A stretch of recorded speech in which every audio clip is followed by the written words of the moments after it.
In this video, we're going to show you the new Logon Script Wizard that's been released with version 9.4. This is a really easy to use GUI interface that allows you to build a Logon script and deploy it out to your environment. And if you're in a situation where it's time to upgrade your Logon script, whether you're having any issues with the latest builds of Microsoft, Windows 10 or Windows 8, and you just need to bring your Logon script to a more modern environment, this is a great tool for that. So what we're going to do is we're going to go ahead and show you the logon script, and we're going to do this by setting up a basic logon script. We're going to move it up to the net logon folder, and then we'll have a workstation logon so you can see how the functionality worked. So one of the things we do with the product is we'll provide you with a lot of help documentation and videos and so forth, either within the product itself or by going up to our website, and you'll see that throughout FastTrack Automation Studio. One of the nice things about our GUI interface is you can work with it, and then you can actually put it to the side or save it, come back to it later, and we can help you load it right back into this GUI. And if you prefer, you can not even go into advanced scripting mode. That's a choice that you have, and this is just a message letting us know that. So the first tab, the general tab, is where we can do the basic information for our logon script. So first what I want to do is introduce the end user to a splash screen while they're logging in. And I want to customize that with my logo. So I'm going to go ahead and put a logo up for this process. And whenever we have certain requirements for the product, you'll see that we will place help information for you so that you know, for example, what types of files we recommend and what sizes and so forth. On the General tab, you can set up your Exchange profile.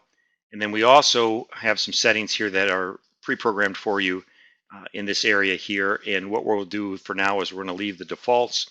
I'll leave this set here because in the event that you have your logon script being hidden, we'll make some suggestions on how you make those updates so that the logon script can be seen, mostly meaning that when you create GUIs and splash screens from FastTrack Automation Studio, you'll need that available to you. And if that is an issue for you, you can click on this link and it'll explain more. And then we also created this based on customer feedback, the option to bring up certain codes of conduct that you might have. And you can do that by selecting this option and then pointing to an internal URL that has a description of what your codes of conduct are. So let's move on to the next tab, which is the Shares tab. And here we can set up the various shares. And I'll set up one, and then we'll move on to the Printers tab. So this is a pretty basic process. We're going to go ahead and pick a drive letter. The first thing I'm going to set up is our common drive. And our common drive for the organization is here, and then just our path for where the common drive is. Any name we want to give it to display in the end user's Explorer. And then the next step is we can define who gets the common drive. So we have various options here, and in this situation we're not going to give it a condition because we want all users to have the common drive. The next share I'm going to set up is our management drive, and our management drive is going to be under P, and then we'll go ahead and put in the path.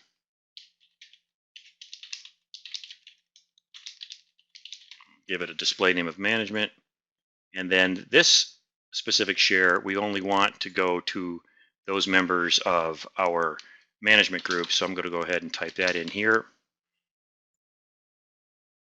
I can also browse my Active Directory if I want, and so let's just show that to you real quick. And so there is my management group, so I'm going to go ahead and select that, place it in. Now when they log on, if you are a member of management, you'll be getting the drive letter P. So I'm going to go ahead and add a couple more shares, and for this process we'll speed the video up.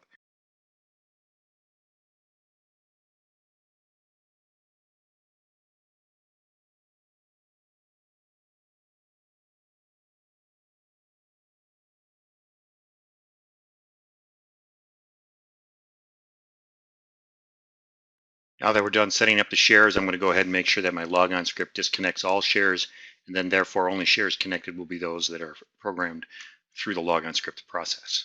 Our next tab is our Printers tab.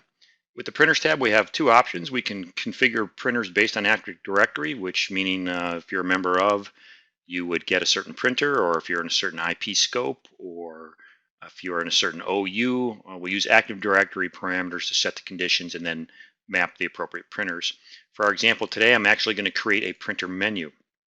This printer menu is based on location, and this interface allows us to configure those printer menus that we want so that when the user logs on, they'll see the menu and then they can choose what their location is, and then by default, they'll reserve certain printers. The other thing we'll do is we're also going to put a shortcut on the desktop, which would allow the user to change their location. So especially for those laptop users moving around, they need to configure printers at the new location. They can double click that icon and then it'll give them an option to say, where are you? And then you'll choose it and it'll map the appropriate printers. As part of this process, I always want to put my branding on. So I'm also going to put one of my logos up here. And you can see here the description indicates we want a certain size. So I'm going to put on the appropriate size logo. And then when the display comes up or the splash menu comes up for the end user to make their choice, our logo will be located there. So our first location is going to be the first floor. If you are a person working on the first floor, then you'll select that and you will get the specific printer on that location. So on the first floor, we're going to have two printers. The first is going to be our 1 East printer color. And the second is going to be our 1 West printer black and white.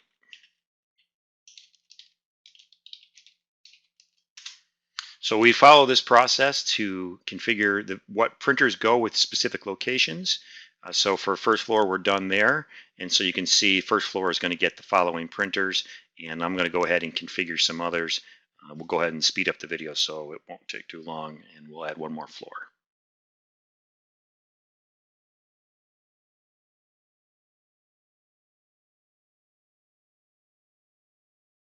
Okay, so in this scenario, we've had two locations added. We've mapped the printers for each location.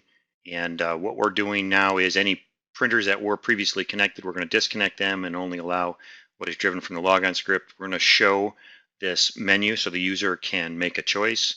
And then we're also going to set up, in this situation, I will take this off just for demonstration purposes, which will bring the menu up each time a person logs on. But if you only want it to happen once, you would select here, and then it would happen the first time. And then after that, any changes to printers would have to happen based on selecting the option on the desktop. And this option here is creating that desktop option, and we put in our branded logo. So at this point, we're ready for our printer configuration. The next part in this example is we're going to go ahead and actually configure an Outlook signature. So I'm going to tell FastTrack Automation Studio that I want a default signature to be deployed for our environment. I'm just going to call it default. And now it's going to ask for a signature file. I went ahead and created a signature file ahead of time. If you haven't done that, you can either bring it over from a Word document and so forth, or you can use our signature designer, and we'll have a video available for you where you can see how that works. So when FastTrack Automation Studio installs your Outlook signature, we use Active Directory data in order to populate the signature. Sometimes, however, that Active Directory data can be incorrect as it relates to Outlook signatures. So we give you the option to select this menu that'll pop up that will show them what's coming from Active Directory and allow the end user to make changes if necessary. Active Directory may have a proper name, and your employee may prefer to be using initials on their Outlook signature. So we'll allow them to make those changes by selecting here. Once again, the common theme is I like the brand, what I'm doing in my environment, so I'm going to put my logo in there so that when that GUI pops up, we'll have our logo in place. So a comment about using Active Directory, one thing you should note is that when we show the end user their Active Directory information, if they make changes, we don't make any changes to the Active Directory data. We just use the change information for their Outlook signatures. Lastly, we have some options we can set for the signatures. So we're going to set it up so that all new emails and replying emails will include the signature. You can change that as you see fit. You have the option to lock the signature, preventing the end user from going into Outlook options and then mail signatures and either add new signatures or make changes or colors or fonts or whatever. You can lock them out from doing that. In this example, we're going to take that off. The other thing we do is we delete any signatures that may be there to begin with. So obviously, if you're going to standardize on Outlook, you don't want your employees using signatures that were previously installed. So you can delete that through the logon process. You have the option to do this installation once at the time of your initial installation, and then afterwards we can use a desktop icon like we did earlier so that they can update their signature if you so choose. Some brief comments about the other tabs. The Browsers tab allows you to create a start page and also set your default browser. And then if you have laptop users and you want to use FastTrack Automation Studio to configure a logon script for backups, you can do all of that here. It's very convenient and easy to do, and we're able to determine whether or not the end user is portable and then set the appropriate backup conditions. Finally, we have the Launch Conditions tab here. You can have within FastTrack Logon Script determine who gets the logon script. In this example, I'm just going to take off servers because I don't want this to run on, if anybody logs onto a server, I don't want this logon process to run. You also have various Active Directory conditions that can be built in to the logon script, and you have domain conditions that can be built in to the logon script. So now we're done configuring our basic logon script. We go ahead and hit next. It's going to ask whether or not you want to install the logon script at Explorer Start, or if you want the logon script to run after the user gets into the Explorer. We recommend you do it at Explorer Start. Now we're ready to put all of our files up to our NetLogon folder. So I'm just going to go ahead and have FastTrack copy them for me. In the event that you have multiple sites, so you need to have different logon scripts because various sites are slightly different and you don't want to have this single logon script for all, we'll help you do that by just selecting here. And then this screen is going to give you the recommendations that we make for making sure your environment is appropriately set up for, like, for example, showing splash screens in the logon process and so forth. And that's what we're doing here. And within this, we not only describe what we're recommending, but then you have options where you can go out and read more about it. Lastly, when you're in your testing environment with the trial, we just recommend you use a demo user, point the logon script to the ftlogon.exe, and that's really all you have to do to test it. In the event that you're ready to deploy this out to your environment, then we'll give you the recommendation how to be able to set the ftlogon.exe to all users through group policies. And that's what we help you with here. This covers setting up a basic logon script with our new version 9.4 Logon Wizard. Now we'll transition over to a workstation and log on to the network so you can see how the features that were installed work. Now that we used FastTrack Automation Studio to configure our new logon script and upload it to the NetLogon folder, we're ready to have a user log on to the network. This machine here is our user Joe. He's actually part of the sales group, and Joe right now has no map drives, he has no printers installed, and we've gone ahead and we've cleared out any signatures that might be present. So right now he's ready to go to log on to the network for the first time. So let's go ahead and log him off, and we'll go ahead and log him back on. So the first part of our script was we need to determine where we're at as far as the end user is concerned so we can give them the appropriate printer. So we'll go ahead and choose first floor. We're also going to prompt the end user for their Outlook signature information. This is data pulled from Active Directory. This is their opportunity to verify the information is correct and make any changes. All the fields here can be changed, added to, taken away from if necessary for your environment. Okay, so now that we're logged on, we'll go in and confirm he's part of the sales group, so he should have the common folder and the sales folder. Also, he should have a new Outlook signature installed, so let's go in and verify that. You can see here that we've placed a new signature in for his email, and in our example, we decided not to lock down the signatures, so if I go in and take a look at how that's configured in Outlook, we'll see that he can actually come in and make changes to this, or he can create new ones and so forth. If you wanted to lock that down, fully possible to do that by just adding that check mark in the Login Wizard. And then lastly, we put two icons on the desktop. One is to change printers if he changes location, and another is to update the signature. Remember, we can customize the change printer functionality by adding some information whether or not they're portable. So if you don't want this to happen for everybody, you can go ahead and do that. Or if you have people who roam around on the different workstations and log in, then you may want to have it. It's a personal preference. If we go ahead and choose the change printers, we'll get the same dialog box. And then we will choose a printer. We're going to change it to the second floor. We also have this on the desktop, which allows us to update our signature if necessary. If we double click that, We'll get the same dialog box.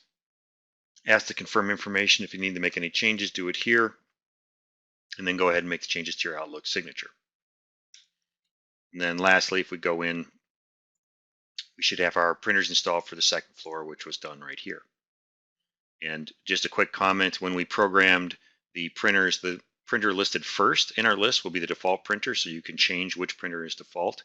And then again, you can also use Active Directory to map your printers. This was a demonstration of the end user experience of logging on with a new logon script created from FastTrack Automation Studio Logon Wizard.